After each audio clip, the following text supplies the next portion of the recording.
আমাদের এই গাড়িটা এক্সেলেন্টের গাড়ি।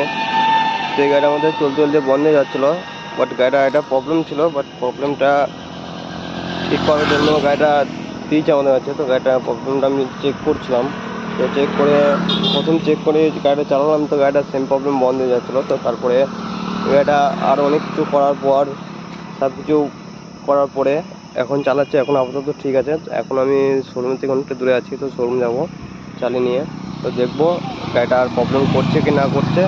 তো সবটাই তোমাদেরকে জানাবো যে গাড়িটা কী প্রবলেম ছিল, কী প্রবলেম হচ্ছিলো গাড়িটা। তো আমি শোরুমে নিয়ে যাবো গাড়িটা, দেখবো গাড়িটার কোনো প্রবলেম আছে কি না। ঠিক আছে, তো দেখতে থাকো আমার ভিডিওটা। তো গাড়িটা BS6 এক্সেলেন্টের গাড়িটা আমি স্টার্ট করেছি। তো আমি স্টার্ট করছি, গাড়িটা স্টার্ট করলাম। তো গাড়িটা এখন মোটামুটি বেশ ভালোই চলছে। তখন গাড়িটা এবার পিক আপ দিচ্ছে আর বন্ধ হয়েছে। তো গাড়িটা দেখতে পাচ্ছ আমি চলছে রাস্তায়, গাড়িটা পুরো গাড়ি খুবই নিয়ে এসেছি চালাতে। তো দেখতে পাচ্ছ গাড়িটা চলছে,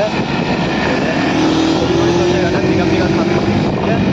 আর দেখতে পাচ্ছ, দেখে যাওয়া যাক গাড়িটা নিয়ে কী হচ্ছে না হচ্ছে। তোমার যে কথা হচ্ছে আমি শুনে যাই, তারপরে আমি আরও দেখাচ্ছি গাড়িটার প্রবলেম আছে কি না আছে আমি জানাচ্ছি। গাড়িটা চালিয়ে যাচ্ছি,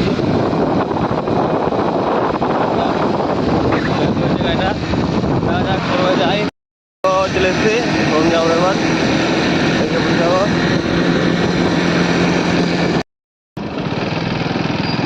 শোরুমে চলে এসছি,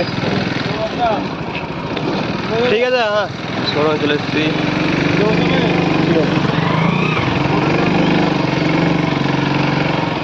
ঠিক আছে, গাড়ি শোরুমে চলে এসছি।